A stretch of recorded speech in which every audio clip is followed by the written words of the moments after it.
Okay, so I wanted to let's get into what RH has been tweeting about the last couple of days here. So, and we're going to get more specific to the lawsuit, the SEC lawsuit against him as well.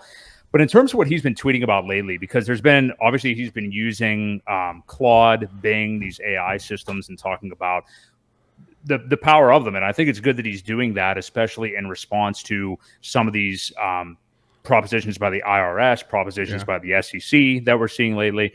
But so the other day, and these were just tweets from a couple of days ago, and I can't pull the actual one up, but he was referencing the gross proceeds and basis reporting by brokers and determination of amount realized and basis for digital asset transactions, a mouthful, which was, I believe, the IRS proposition. Yes. Yeah. That was basically looks like it was initiated on August the 29th.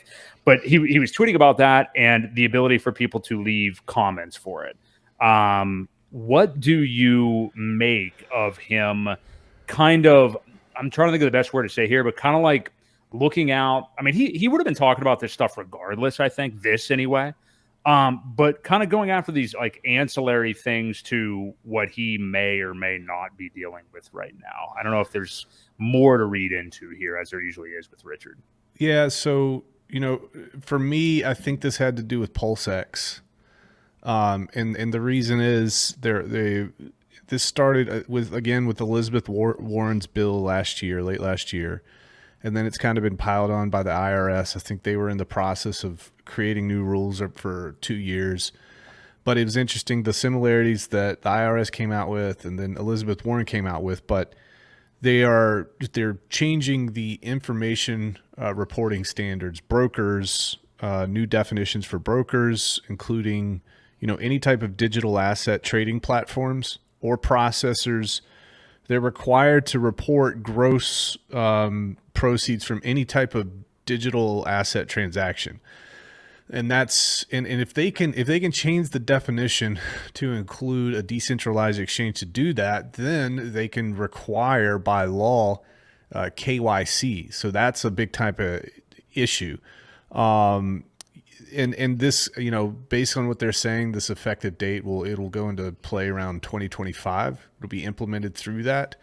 Obviously, Richard's, this is PulseX. This is his baby. This has something to do with the layer one. It's a big time invasion of privacy. You could argue that, any sort of requirement requiring brokers to report gross proceeds, especially a decentralized exchange, is a complete invasion of individual privacy. Increased regulatory burden. So you have all this red tape that's now attached to decentralized finance. And the purpose and the mission of this is to destroy decentralized finance and to continue to feed the government.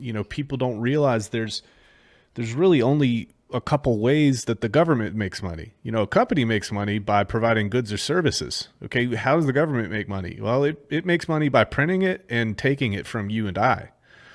So that just slows the process down. So I would imagine if we're looking into this, I would say it has definitely big implications on PulseX. So how do you go about doing that though? Like, I don't even understand how you would regulate DeFi. I mean, not to give them any ideas, but it would be very difficult, I think.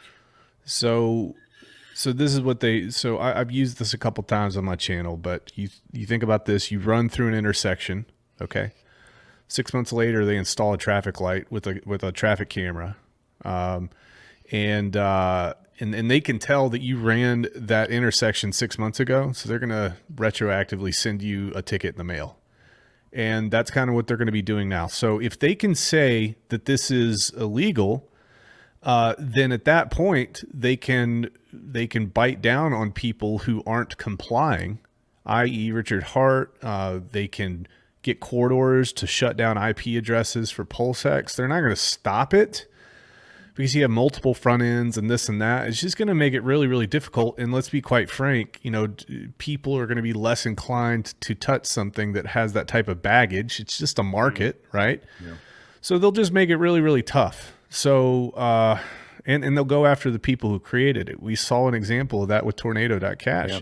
Yeah. We saw that 20-something-year-old developer thrown in prison in Netherlands or Finland or something for 3 or 6 months, and now the Department of Justice, 2 weeks ago, came out with charges for that kit.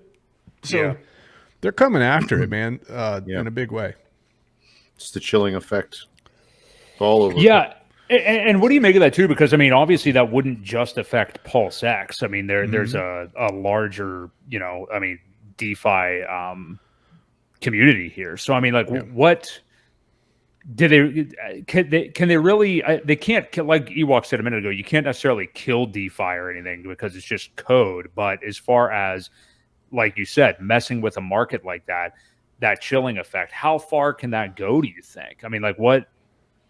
Will there all? I guess my question would be, and I don't even know if you can answer this, but what will you think there will always be a strong enough appetite for this that regardless of how far these people go, that Pandora's box has already been opened, so to speak. Like, we have the product and we want it, Yeah, I think that this is what happens. I think that they draw a line in the sand, and then they force people to either comply with their demands, or they regulate by enforcement, and they start throwing people in jail.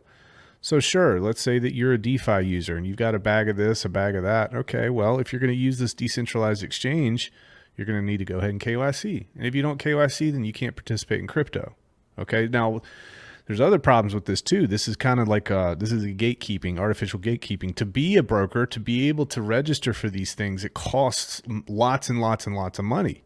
So now you just pushed out a massive amount of entrepreneurial energy out of the market that may not be able to afford those sorts of things, because the government came in and they're attaching red tape and they're attaching, payments and fees to even be able to get your foot in the door.